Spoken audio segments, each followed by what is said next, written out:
এই পৃথিবীর সবকিছুই পরিবর্তনশীল, জন্মলগ্ন থেকে পরিবর্তন হয়ে আসছে। তবে আপনি যদি ইতিবাচক ফলাফল দেখতে চান তবে পরিবর্তন অপরিহার্য। তাই আমাদের নতুন আয়োজন পরিবর্তন, সমসাময়িক বিষয়ভিত্তিক এই অনুষ্ঠানে আপনাদের স্বাগত জানাচ্ছি আমি মোহাম্মদ মানসুরুল হক। এই সময়ের সবচেয়ে জনপ্রিয় শব্দ পরিবর্তন। পরিবর্তন চাই ওই মানুষটি দেশের জন্য যার হৃদয়ে রক্তক্ষরণ হয়, অনিয়ম দুর্নীতির বিরুদ্ধে দাঁড়িয়ে সব ত্যাগ স্বীকার করে দেশকে বাঁচাতে চায়। মূলত তারাই পরিবর্তন চায়। আমাদের এই দেশটাকে গত ১.৫ দশকে অনিয়ম দুর্নীতির আখড়ায় পরিণত করেছে এক স্বার্থান্বেষী মহল। দর্শক, বাজার ব্যবস্থাপনা, সিন্ডিকেট, অর্থনীতি, রাজনীতি ও রাষ্ট্র ক্ষমতাকে কুক্ষিগতকরণ, আয়না ঘরের মতো নারকীয় যন্ত্রণা, গুম, হত্যা ও অমানবিক বিপর্যয়, ব্যাংক ডাকাতি, অর্থ পাচার সর্বোচ্চ পর্যায়ের পৃষ্ঠপোষকতায় লাভ করে রাষ্ট্র একটি দানবীয় যন্ত্রে পরিণত হয়েছে। এমন পরিস্থিতি কেউ আর দেখতে চায় না, সবাই পরিবর্তন চায়। তাই এই সময়ের সবচেয়ে জনপ্রিয় শব্দ পরিবর্তন। দর্শক, আপনাদের আর অপেক্ষা করাবো না, চলুন জেনে নেই আজকের অতিথি সম্পর্কে।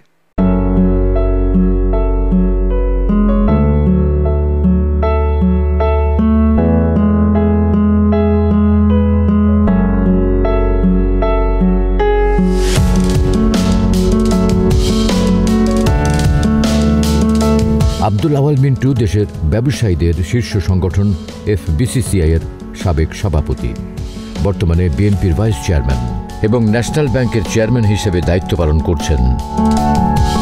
আব্দুল আওয়াল মিন্টুর জন্ম 1949 সালে ফেনীর দাগনভূঞা উপজেলায়। তিনি ফেনী পাইলট হাই স্কুল থেকে 1964 সালে SSC এবং 1966 সালে কুমিল্লা ভিক্টোরিয়া কলেজ থেকে HSC পাশ করেন।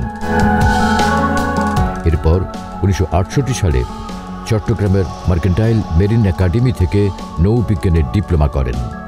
এরপর মেরিন একাডেমি থেকে জাহাজের ক্যাডেট হিসেবে চাকরিতে যোগ দেন। 1973 সালে যুক্তরাষ্ট্রে গিয়ে নিউ ইয়র্ক স্টেট ইউনিভার্সিটি থেকে মেরিন ট্রান্সপোর্টেশন বিজ্ঞানে BSc ডিগ্রি ও 1977 সালে মাস্টার্স MSc করেন। সম্প্রতি যুক্তরাজ্যের ইউনিভার্সিটি অফ লন্ডনের কুইন মেরি কলেজ থেকে ইন্টারন্যাশনাল বিজনেস লতে মাস্টার্স ডিগ্রি LLM অর্জন করলেন বিশিষ্ট ব্যবসায়ী ও রাজনীতিক আব্দুল আওয়াল মিন্টু। এটি তার তৃতীয় মাস্টার ডিগ্রি অর্জন।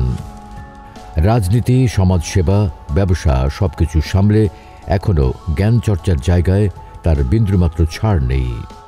দর্শক, মঞ্চে আমন্ত্রণ জানাচ্ছি আব্দুল আওয়াল মিন্টু।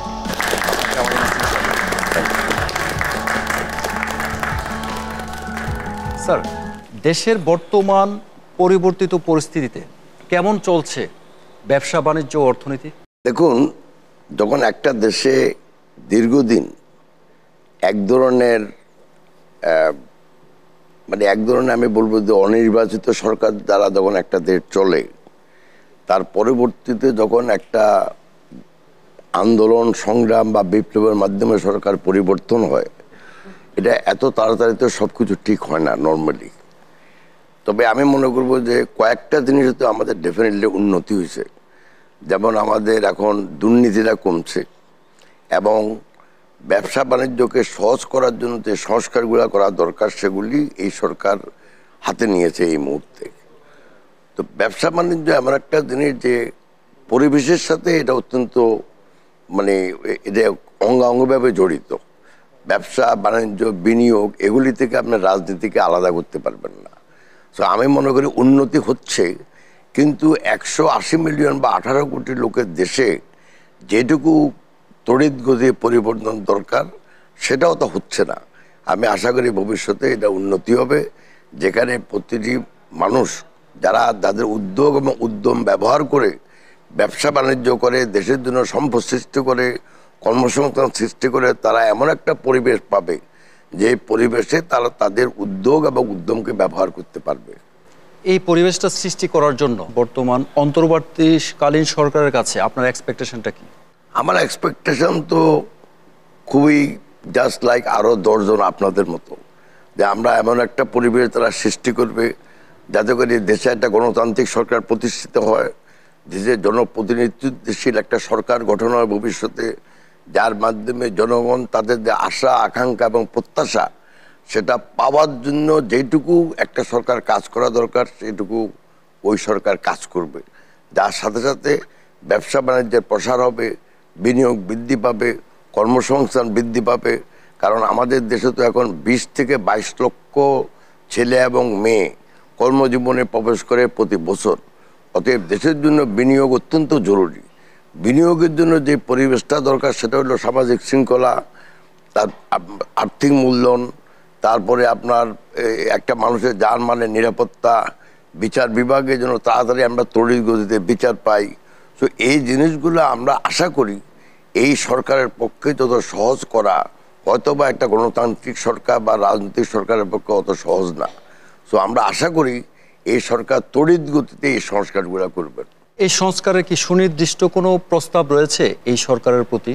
সংস্কার কিভাবে করবে বা কিভাবে বাস্তবায়ন করবে এবং কোনটা জনগণ বা ব্যবসায়ীদের জন্য খুব উপকার হবে, এই ধরনের কোনো সুনির্দিষ্ট প্রস্তাবনা কি আপনার রয়েছে?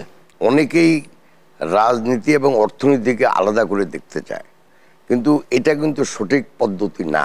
অর্থনীতির সাথে রাজনীতি অঙ্গাঙ্গি জড়িত। রাজনীতি কিন্তু অর্থনীতিকে নিয়ন্ত্রণ করে। এই নিয়ন্ত্রণের মাধ্যমেই ব্যবসা বাণিজ্যের প্রসার যদি হয়, বিনিয়োগ বৃদ্ধি যদি পায়, তাহলে কর্মসংস্থান বৃদ্ধি পায় এবং সমাজে বৈষম্য কমে। কিন্তু ব্যবসা বাণিজ্যের মেইন প্রধান কাজ হলো একটা, তো জনগণকে আপনি দেখেন যে দোকানপাট করে জনগণের মাল টাল কিনে, বা তার থেকেও বেশি যারা বিনিয়োগ করে, বিনিয়োগ করা মানে উৎপাদন করা, উৎপাদন মানেই হলো দেশে সম্পদ সৃষ্টি করা। অতএব দেশে যে সম্পদ সৃষ্টি করে সেই সম্পদ থেকে যতটুকু যৎসামান্য যিনি বিনিয়োগ করেন তিনি নেন, বাকিটা কিন্তু দেশের জন্য সম্পদ। এই সম্পদ বিলি বন্টন যে করে সেটার জন্য দরকার রাজনৈতিক সরকার, যাতে করে দেশে যে আমাদের দেশে এখন যে বহুমাত্রিক বৈষম্য, সেই বৈষম্যের জন্য কমে আসে। এটা কিন্তু সম্পদ যারা সৃষ্টি করে তাদের কাজ না। সেই জন্য আমি বলি যে যদি একটা রাজনৈতিক সরকার হয়, রিয়েল জনপ্রতিনিধিত্ব সরকার হয়, নট গত সরকারের মতো যে অনির্বাচিত হওয়া সত্ত্বেও মনে করছে আমরা নির্বাচিত। তো একটা নির্বাচিত সরকার যখন থাকে তখন নির্বাচিত সরকার একটা দায়িত্ব থাকে, জনগণের প্রতি একটা অব্লিগেশন থাকে। তখনই তারা আলোচনা সমালোচনা তর্ক বিতর্কের মাধ্যমে জনগণের সাথে একটা সমঝোতায় পৌঁছায় যে আমরা এই কাজগুলো করলে দেশের জন্য ভালো হবে। অর্থাৎ বৈষম্য সৃষ্টির পরিবর্তে বৈষম্য কমবে। আপনার আরো কথা শুনবো, তার আগে ঢাকা বিশ্ববিদ্যালয়ের প্রভিসি মহোদয়ের কিছু কথা শুনে আসি। আমরা যদি সার্বিকভাবে দেখি যে বাংলাদেশের অর্থনীতিতে বর্তমানে বেশ কিছু চ্যালেঞ্জ রয়েছে, এবং সেই চ্যালেঞ্জগুলোর মধ্যে একটি যেমন মূল্যস্ফীতির একটি চ্যালেঞ্জ রয়েছে, এবং এর পাশাপাশি যদি বলি যে সার্বিকভাবে অনেক ক্ষেত্রে যেটা আমরা দেখি যে প্রাতিষ্ঠানিক সক্ষমতার বিষয়ে এবং বেশ কিছু চ্যালেঞ্জ রয়েছে। অর্থনৈতিক প্রতিষ্ঠানগুলো যদি আমি বলি তাহলে আমি বলবো যে অন্তত দুটো তিনটা জায়গার কথা আমি বলবো, যে একটা হচ্ছে রাজস্ব খাতের সংস্কার, একটা হচ্ছে সরকারের ব্যয় কাঠামোতে সংস্কার, এবং আরেকটা হচ্ছে আর্থিক খাতে সংস্কার। এই তিনটি অর্থনৈতিক প্রতিষ্ঠানে যদি বড় ধরনের পরিবর্তন এবং সংস্কার আনা যায়, সে অর্থনৈতিক বৈষম্যটা আমরা কমাতে পারবো। যে প্রভিসি মহোদয় বলছিলেন যে বৈষম্য রয়েছে এবং সংস্কার প্রয়োজন, তো এই জায়গাটায় আপনার মতামত কি? আমাদের দেশে কিন্তু বৈষম্য বহুমাত্রিক। ধরুন একটা জিনিস, যে একজন বড় লোক তার ছেলেকে ইংরেজি মিডিয়াম স্কুলে পড়ায়, আরেকজন গরিব এমন একটা প্রাইমারি স্কুলে পাঠাচ্ছেন যেখানে টিচারের ঠিক মতো নাই, সেটা কি বৈষম্য না? এই বৈষম্য কিন্তু সারা জীবন বহন করতে হবে আপনাকে। সেম থিং, একটা গরিব লোক তার ছেলেকে বা মেয়েকে ঠিক মতো খাওয়াতে পারছে না, আর আরেকটা বড় লোক অনেক বেশি পুষ্টি দিচ্ছে তার ছেলে মেয়েকে। সো এই যে একটা পুষ্টির বৈষম্য আমরা ছোটোকালে সৃষ্টি করতেছেন, এই বৈষম্য কিন্তু ওই ছেলে বা মেয়েকে তার যাবত জীবন বহন করতে হবে। তার শারীরিক অবস্থা ভালো থাকবে না, তার বিভিন্ন ধরনের শারীরিক সমস্যা হবে, তার ডাক্তারের খরচ বেশি লাগবে। তো এই বৈষম্যগুলো যদি আপনি শুধু অর্থনৈতিক বৈষম্যতে ধরেন, এটা ঠিক হবে না। একটা আছে আর্থিক বৈষম্য, আমি মানি, তার সাথে আছে ইনকাম মানে আপনার আয়ের বৈষম্য। তো এই বৈষম্যগুলা এসেনশিয়ালি অর্থনৈতিক প্রতিষ্ঠান যদি আপনার সংস্কার করেন কোনো লাভ হবে না। এসেনশিয়ালি যদি রাজনৈতিক সংস্কার আপনি করেন, তাহলে একটা রাজনৈতিক সরকার বা জনপ্রতিনিধিত্ব সরকার যারা জনগণের সাথে সম্পৃক্ত, জনগণের কাছে দায়বদ্ধ, শুধু তারাই তর্ক বিতর্ক আলাপ আলোচনার মাধ্যমে এমন একটা সমাজকে সৃষ্টি করতে পারেন, যারা জনগণের কাছে দায়বদ্ধতা থাকে, তারাই শুধু এটা কমাতে পারে। অর্থনৈতিক সংস্কার করলে বিনিয়োগ বাড়বে, বেকার সমস্যার সমাধান হবে, উদ্যোগ এবং উদ্যমের ব্যবহার আমরা ভালো করতে পারবো। এখানে আমাদের প্রভৃতি উনি আর একটা কথা, উচ্চ মূল্যস্ফীতি। মূল্যস্ফীতির 16 থেকে 18টা কারণ আছে কেন মূল্যস্ফীতি বৃদ্ধি পায়। আমাদের দেশে যে মূল্যস্ফীতি এখন বৃদ্ধি পাচ্ছে, সেটা বাংলাদেশ ব্যাংক মনে করতেছে, কেন্দ্রীয় ব্যাংক, যে ওনারা যদি টাকার সাপ্লাই কমাইয়ে দেন তাহলে এটা কমাতে পারবেন। কিন্তু আমার কাছে মনে হচ্ছে আমাদের মূল্যস্ফীতির মূল কারণ এই মুহূর্তে খাদ্যের সরবরাহ ঘাটতি। কারণ যখন আগে ব্যাংকগুলোতে যখন সমস্যা, তখন অনেকে এলসি করতে পারে নাই। আমাদের বাংলাদেশে যত উৎপাদন ব্যবস্থা আপনি দেখেন, প্রত্যেকটা খালি পাট এবং লেদার ছাড়া প্রতিটি ফ্যাক্টরি কাঁচামাল বিদেশ থেকে আমদানি নির্ভর। লবণ এবং শাকসবজি ছাড়া আমাদের প্রতিটি খাদ্যপণ্য আমরা আমদানি নির্ভর। অতএব আমদানি নির্ভর দেশে আর্থিক মূলধন যদি যথাসময়ে পাওয়া না যায়, ব্যাংক যদি সমস্যা থাকে, তাহলে কিন্তু আপনার সরবরাহ ঘাটতির জন্য মূল্যস্ফীতি হয়। তো মূল্যস্ফীতির বহুবিধ কারণ আছে। এগুলি শুধু যে টাকা সরবরাহ যদি আপনি কমিয়ে দেন এই মূল্যস্ফীতি কমাতে পারবেন তা না, বরং মাঝে মধ্যে আপনি মূল্যস্ফীতি আরো উস্কে দিতে পারেন এটাকে। আপনার আরো কথা শুনবো। এই পর্যায়ে আমরা গ্যালারি থেকে দ্রব্যমূল্য নিয়ে দুজন কথা বলবেন, প্লিজ বলুন। আমি সিফরাত মুশাররফ, নাট্য নির্মাতা। আমি জনাব আব্দুল আউয়াল স্যারের কাছে জানতে চাই যে দ্রব্যমূল্যের বর্তমান যে ঊর্ধ্বগতি সাধারণ মানুষের ক্রয় ক্ষমতার বাইরে চলে যাচ্ছে, এই ক্রয় ক্ষমতার ঊর্ধ্বগতির লাগাম টেনে ধরতে হলে মানে আমাদের এখন করণীয় কী বা আপনাদের ভাবনা কী, সবই নিয়ে জানতে চাচ্ছি। ধন্যবাদ শ্রোতা বন্ধুকে। আমি একটু আগেই বলছি যে উচ্চ মূল্যস্ফীতির বহুবিধ কারণ আছে, অন্তত 16 থেকে 17টা কারণ আছে। একটা প্রধান কারণ যেটা, সেটা হলো যদি সরবরাহে ঘাটতি থাকে তাহলে সবসময় মূল্য বৃদ্ধি পাবে। যেমন আমরা 10 জন যদি বাজারে যাই, তো আমরা যদি প্রত্যেকে একটা একটা ফুলকপি কিনতে চাই, কিন্তু বাজারে আছে 8টা, তাহলে অবভিয়াসলি আমরা যে 10 জন ফুলকপি কিনতে চাই আমরা কম্পিট করব। কম্পিট করে আমরা একে অপরের সাথে প্রতিযোগিতা করে আমরা দামটা বাড়াই দেব। বা বাজারে যদি আপনার একটা বড় মাছ থাকে, হয়তো 5টা, কিন্তু 10 জন বড় লোক আছে ওই মাছটা কিনবে, তো ওরাই মূলাবলি করবে, ওরাই দাম বাড়াই দেবে। আর যদি 10টার পরিবর্তে যদি 10 জনে 10টা বড় মাছ কিনবে কিন্তু আছে 20টা, তখন এমনি দাম কমে যাবে। এটাই হলো মূল্যস্ফীতির একটা প্রধান কারণ, যে যদি সরবরাহ ঘাটতি থাকে, অর্থাৎ চাহিদা থেকে যদি সরবরাহ কম থাকে, তাহলে বাজারে মূল্য সবসময় বৃদ্ধি পাবে। এটা হলো প্রধান কারণ। মুদ্রা সরবরাহ যদি বাজারে মানুষের কাছে যা পণ্য যা বাজারে আছে বা মানুষের যা ডিমান্ড তার থেকে যদি বেশি টাকা মানুষের কাছে থাকে, তাহলে মানুষ খরচটা বৃদ্ধি করে। আরেকটা আরও এরকম বহুবিধ ছোট ছোট কারণ আছে। তো এখন আমি মনে করি যদি আপনি মূল্যস্ফীতি কমাতে হয় আমাদের দেশে, তাহলে আমাদের পণ্যের সরবরাহ বৃদ্ধি করতে হবে। বিশেষ করে যদি খাদ্য মূল্যস্ফীতির কথা আপনি বলেন, তাহলে আমাদের খাদ্য মূল্যস্ফীতি কমাতে হইলে একটা হলো আপনাকে উৎপাদন বৃদ্ধি করতে হবে নিজে নিজে, আর একটা হলো যদি উৎপাদন আমরা না করতে পারি, যেন আমাদের সাপ্লাই চেইনে কোনো ঘাটতি না থাকে, যাতে করে বিদেশ থেকে আপনার যথা সময় আপনার আমদানি করতে পারেন। এই পর্যায়ে গ্যালারি থেকে আরেকজন দর্শক, প্লিজ। আসসালামু আলাইকুম, আমি মোহাম্মদ সাইদ সরওয়ার। আমি একজন আইটি প্রফেশনাল এবং প্রযুক্তি উদ্যোক্তা। স্যার, বর্তমান সময়ে আমাদের দেশে অর্থনীতিতে একটা বড় ধরনের পরিবর্তন ঘটে গেছে। তো এই সময়ে তরুণ উদ্যোক্তাদের অনেকেই বিনিয়োগে ভয় পাচ্ছে। তো স্যারের কাছে আমার প্রশ্ন যে সরকার কিভাবে এই নতুন উদ্যোক্তাদের বিনিয়োগে উৎসাহিত করতে পারে? ধন্যবাদ স্যার। জি, আপনার প্রশ্নের পর উত্তরটা একটু পরে শুনবো। তার আগে স্ক্রিনে আরো দুজন বলবে, আমরা স্ক্রিনে দেখি কি বলে তারা। সাগরকন্যা কুয়াকাটা তথা কলাপাড়াবাসীর পক্ষ থেকে ধন্যবাদ। আমরা একটা ঐতিহাসিক গণ অভ্যুত্থানের পরে এমন একটা পরিস্থিতিতে দাঁড়িয়ে আছি আমরা আবার নতুন করে স্বপ্ন দেখতে শুরু করেছি। আজকে দেশ এমন এক অবস্থায় দাঁড়িয়েছে যে আজকে রাজনীতিবিদদের ব্যর্থতার কারণে, রাষ্ট্রকে শোষণমূলক রাষ্ট্রে পরিণত করবার কারণে আজকে দেশে 5 ভাগ লোক 95 ভাগ লোককে শোষণ করছে। আজকে 5 ভাগ লোক সকল কলকাঠি নাড়ছে। আজকে কতিপয় ব্যবসায়ী লুটেরা বাংলাদেশ নামক রাষ্ট্রটিকে শাসন করছে। আসুন সকলে মিলে মহান বিজয় দিবস সামনে রেখে আমরা দেশটাকে এটা শোষণহীন রাষ্ট্র পরিণত করি।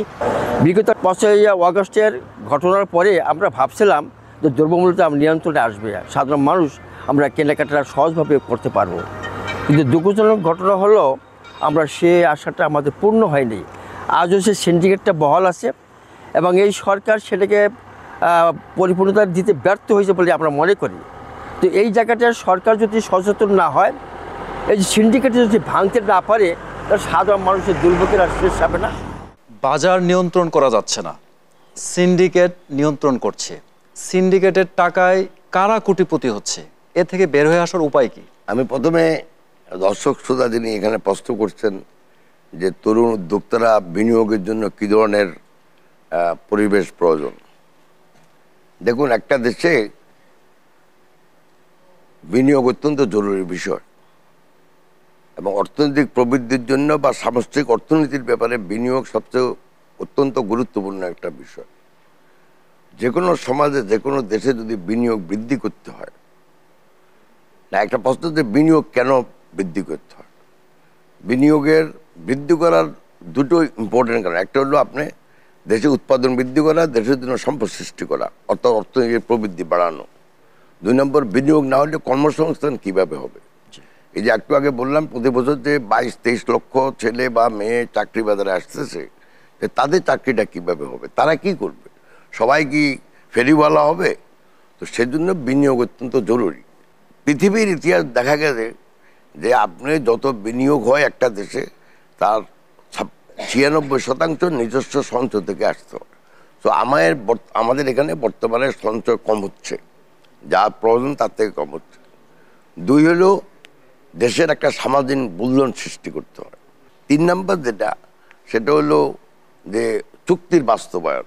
যেমন আমি আর আপনি একটা চুক্তি করলাম যে আমি যদি এই বিল্ডিংটা আপনাকে করে দিই, আপনাকে আমাকে 100 কোটি টাকা দিবেন, কিন্তু কাজটা আমি করে দিলাম, আপনি আমাকে 90 কোটি টাকা দিয়ে আর দিচ্ছেন না।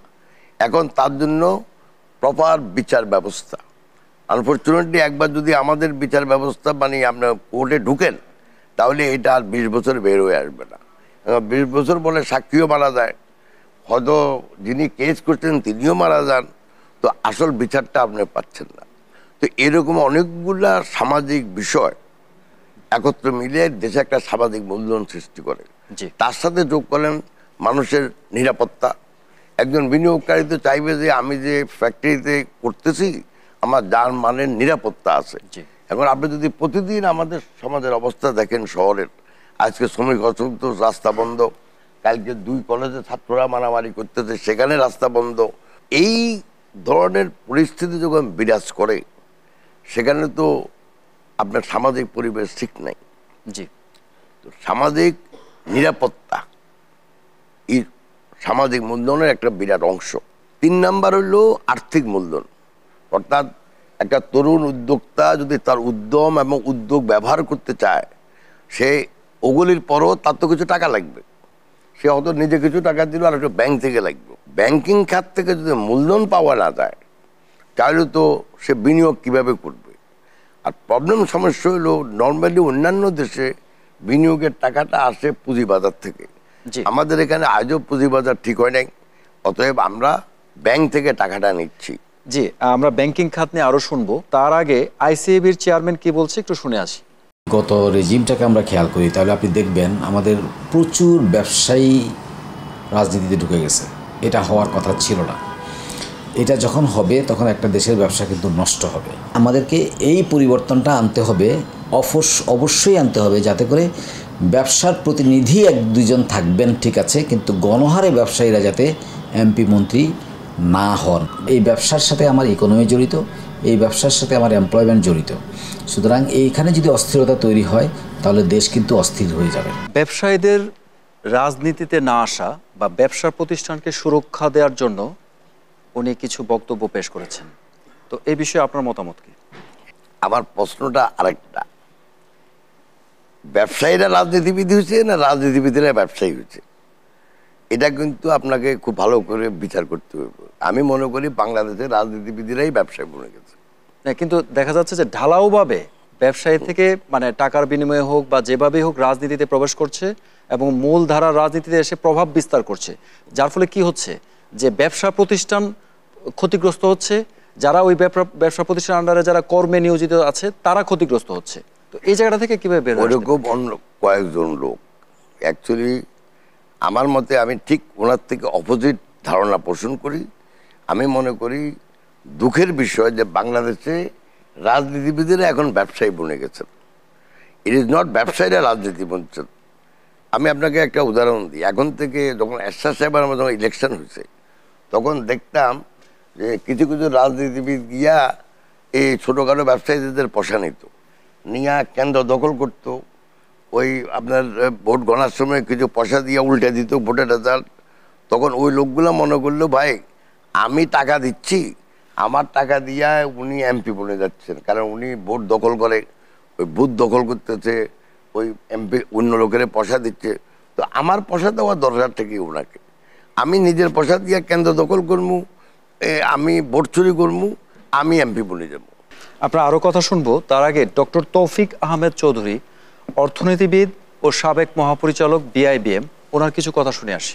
আর্থিক বাজারটা কিন্তু সম্পূর্ণভাবেই ব্যাংকিং নির্ভর, সুতরাং সেই জন্য ব্যাংকগুলোকে আমাদেরকে ভালো মতো রাখতে হবে, ভালো মতো গড়তে হবে, ভালো মতো চলতে হবে, নিয়মাচার থাকতে হবে, এগুলো ব্যাংকিংয়ের মধ্যে আনতেই হবে। গত কয়েক বছরে ডেফিনেটলি আমাদের ব্যাংকিং ব্যবস্থায় আপনার এই সুশাসনের অভাবের জন্যই, মূলত সুশাসনের অভাবের জন্যই ব্যাংকিং ব্যবস্থায় প্রচুর নন পারফর্মিং লোন হয়ে গেছে, সাথে সাথে লিকুইডিটি প্রবলেম অ্যারাইজ করেছে, তাই না? এবং অনেকগুলো ভালো ব্যাংক আপনার খারাপ ব্যাংকে আপনার পরিণত হয়েছে। তো এগুলোই আমাদের ব্যাংকিং সিস্টেমটাকে আসলে একটা খাদের কিনারায় নিয়ে গেছে। বাংলাদেশ ব্যাংক এই মুহূর্তে যতগুলো ব্যাংকের বোর্ড রিস্ট্রাকচার করেছে, যতগুলো পলিসি হাতে নিয়েছে, এগুলি কনসলিডেট করেন এই মুহূর্তে। বাকি কাজগুলো তো অনেক বড় বড় রিস্ট্রাকচার, তাই না?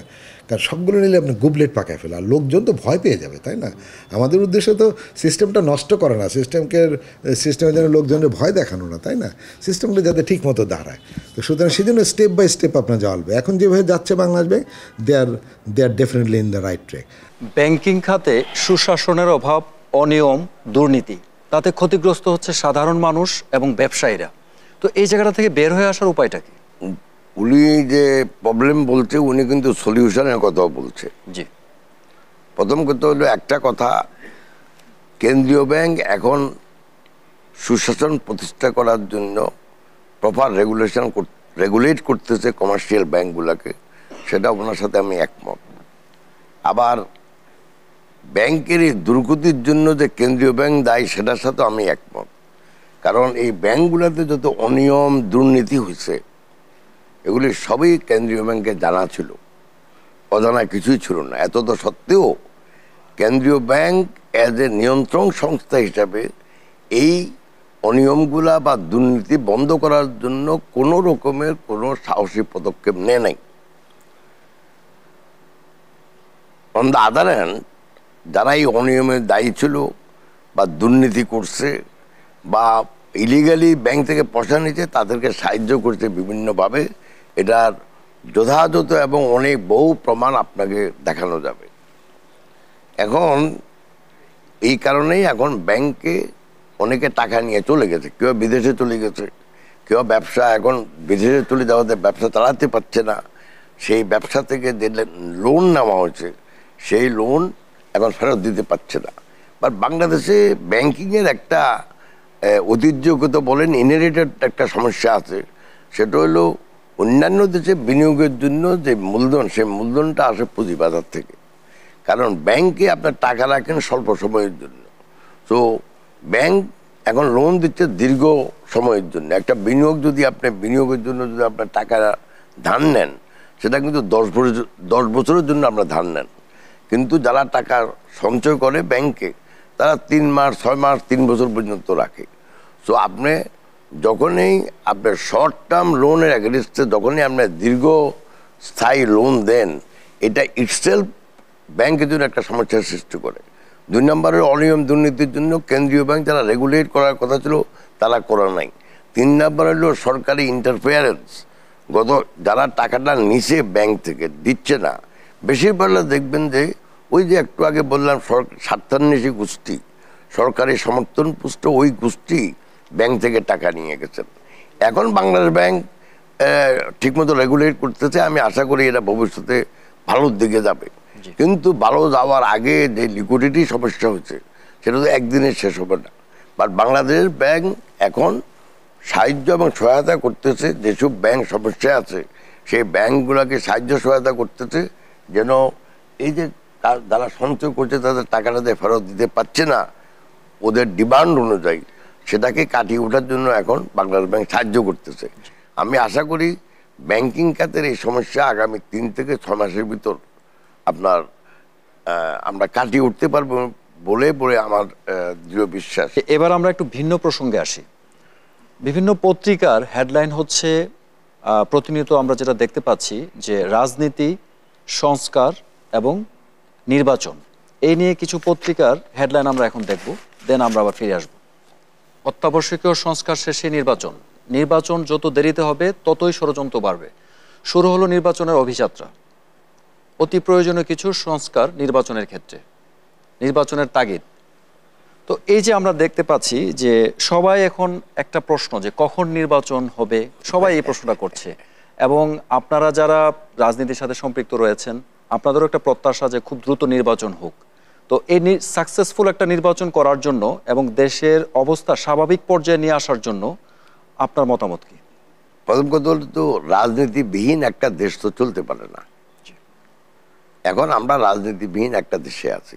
আমি বিএনপির কথা বলি, আমরা গত 16 বছর থেকে আন্দোলন সংগ্রাম করে আসতেছি। আমাদের এই বিএনপির বিরুদ্ধে প্রায় 1,60,000 মামলা দায়ের করা হয়েছে, 62 লক্ষ আসামি। বিএনপি ছাড়াও অন্যান্য বিরোধী দল তো আছেই। কি জন্য? এই অত্যাচার, এই জুলুম, জেল জুলুম, অত্যাচার, নির্যাতন, এটা একমাত্র কারণ ছিল যে আমরা দেশে একটা অবাধ, সুষ্ঠু, গ্রহণযোগ্য নির্বাচন চাই। তো সে আশা তো আমাদের এখনো পূরণ হয় নাই। যদিও আমরা এই সরকারের সমর্থন করি, এই সরকার গঠনের সময় আমরা সমর্থন করছি, এখনও আমরা সমর্থন করে যাচ্ছি, আমরা অদূর ভবিষ্যতেও সমর্থন করব। তবে আমরা মনে করি যদি দেশের উন্নয়ন করতে হয় তাহলে দেশে এমন একটা সরকার দরকার যে সরকার হবে জনপ্রতিনিধিত্বশীল সরকার, যে সরকার জনগণ দ্বারা নির্বাচিত হবে, যে সরকার জনগণের একটা অবাধ, সুস্থ, গ্রহণযোগ্য ভোটে নির্বাচিত হবে। দেশ স্বাধীন হওয়ার 53 বছর পরেও আজও বাংলাদেশের ইলেকশন কমিশন তাদের রিটার্নিং অফিসার নিয়োগের জন্য আমলা নির্ভর। তো 53 বছর কী করলো? যখনই আপনার আমলা নির্ভর হন তখনই কিন্তু আমলা তো সরকার কর্তৃক নিয়ন্ত্রিত, যেই সরকার যখন থাকে। তো এই আমলাদের মাধ্যমে যত রকমের ম্যানিপুলেশন, চুরি করা হয় ভোটে, এই একটা তো জরুরি দরকার। এছাড়া আপনাকে ভোট দানের জন্য বাধা দেওয়া না হয়, ভোট দিলে যেন ঠিকমতো কাউন্ট করা হয়, ভোট কাউন্ট ঠিকমতো করলে যেন ঠিকমতো গণনা করা হয়, এগুলির একটা সুষ্ঠু ব্যবস্থাপনা দরকার। আরও বহু ছোটখাটো সংস্কার লাগবে। বাট এটা হলো মূল, যে আপনাকে আমলা নির্ভরতা বাদ দিয়ে আপনাকে একটা সাংবিধানিক প্রতিষ্ঠান, সংবিধান অনুযায়ী গঠিত যে প্রতিষ্ঠান ইলেকশন কমিশন, তারা নিজেদের অফিসার কর্তৃক তাদেরকে আরো সমৃদ্ধ করতে হবে, সমৃদ্ধ করে নিজেরাই নিজেদের ইলেকশন পরিচালনা করতে হবে। জি জি, আপনার অনেক মূল্যবান কথা শুনছিলাম। সময় স্বল্পতার জন্য আমাদের অনুষ্ঠান আজ এখানেই শেষ করতে হচ্ছে। অনুষ্ঠানে আসার জন্য আপনাকে অসংখ্য ধন্যবাদ। আপনাকেও ধন্যবাদ, আমাকে আমন্ত্রণ জানানোর জন্য ধন্যবাদ। জি দর্শক, আজ এ পর্যন্তই। পরবর্তীতে সমসাময়িক আরও কোনো বিষয় নিয়ে হাজির হব আপনাদের সামনে এটিএন বাংলার পর্দায়। সবাই ভালো থাকুন, সুস্থ থাকুন। আল্লাহ হাফেজ।